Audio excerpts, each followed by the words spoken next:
Salut bien-aimé et bienvenue dans un nouvel épisode du 10 minutes pour un objectif atteint. Notre mission est de t'accompagner dans ton développement personnel en nous appuyant sur la parole de Dieu. Le thème de cette semaine est ma relation avec Dieu. Alors bien-aimé, nous allons donc nous pencher sur ce sujet en nous appuyant sur Jacques chapitre 4 au verset 8, Romains chapitre 8 du verset 38 au verset 39 et Psaume 37 au verset 5. Bien-aimé, dispose-toi, nous entrons dans notre 10 minutes. Jacques chapitre 4 verset 8 dit ceci. Approchez-vous de Dieu et il s'approchera de vous. Nettoyez vos mains, pécheurs, purifiez vos cœurs, hommes irrésolus. Alors, dans ce verset, l'Éternel nous exhorte à nous approcher de lui.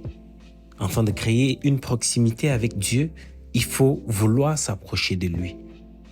On ne peut pas ne pas ressentir le besoin d'être avec quelqu'un et de nouer une relation avec la personne. On ne peut pas ressentir le besoin de pouvoir...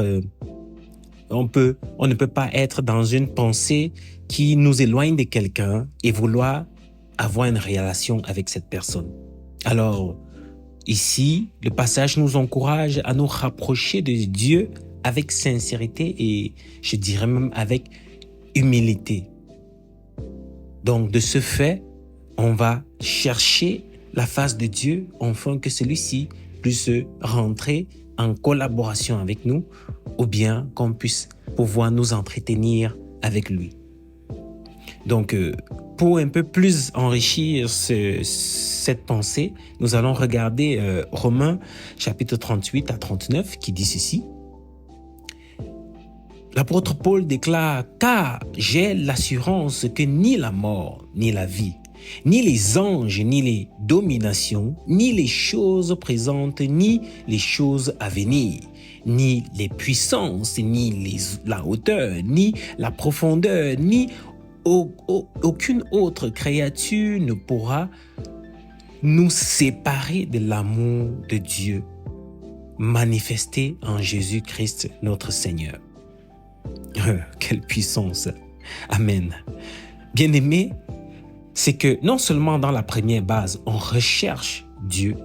Une fois donc que nous l'avons trouvé et que nous avons entamé une relation avec lui, la Bible déclare que, en fait, j'aime à dire ça de manière condensée, rien ni personne. Dans le rien, ce sont les choses, ce sont les événements. Personne, ce sont des entités ou des êtres humains.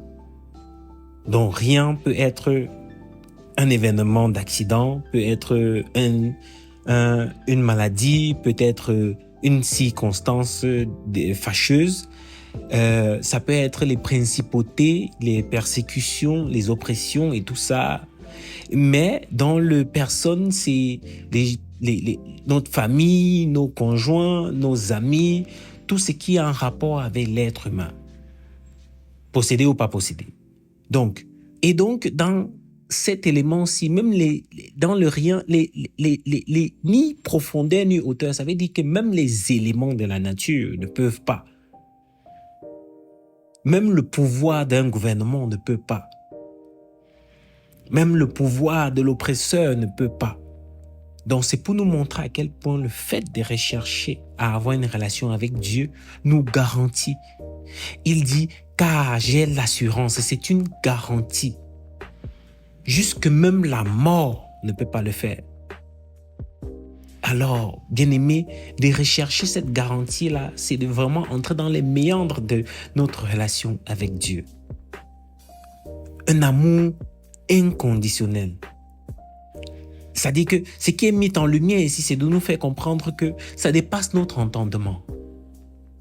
Et qu'il n'y a absolument, il n'existe absolument rien du passé, du présent et même du futur qui pourrait faire en sorte que notre relation avec Dieu soit défaite, empêchée. Alors, nous allons clôturer avec notre dernier passage qui est le psaume 37, verset 5 qui dit « Recommande ton sort à l'Éternel, mets en lui ta confiance et il agira. Donc, on peut se dire dans un premier temps, comment est-ce que je m'amène même d'abord à chercher Dieu? Et dans le deuxième cas, comment est-ce que je noue cette relation-là? Je m'assure que je suis véritablement en train d'avoir une relation avec Dieu, étant donné mon état, parfois de pécheur, et ainsi de suite, et ainsi de suite. Mais que maintenant, la parole nous exhorte à recommander notre sort à l'Éternel. Ça veut dire quoi? Ça veut dire que de moi-même, je ne peux pas. Comment est-ce que je peux avoir l'assurance dont Romain parle ici, dont Paul parle dans Romains? Moi-même, je ne peux pas.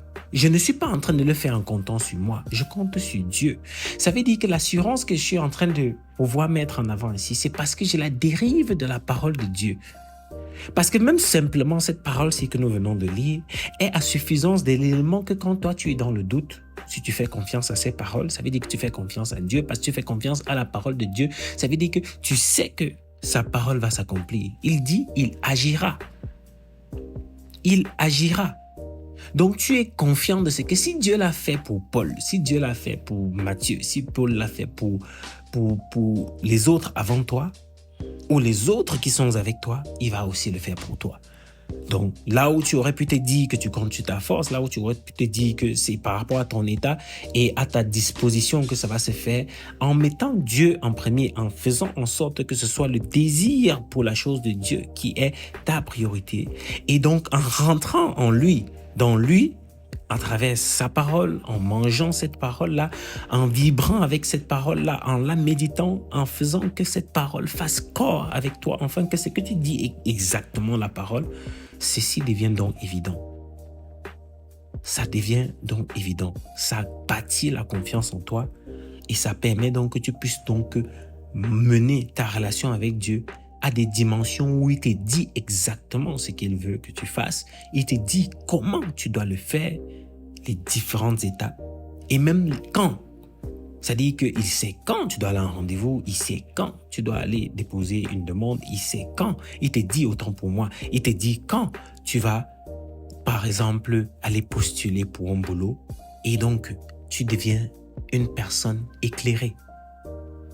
Et donc, ce côté éclairé-là te permet alors ainsi d'être aussi une bénédiction pour les autres. Parce que si tu es éclairé, Dieu ne va pas éclairer ta vie. Parce que Dieu ne t'éclaire pas toi que pour toi. Dieu t'éclaire pour que tu sois la lumière du monde.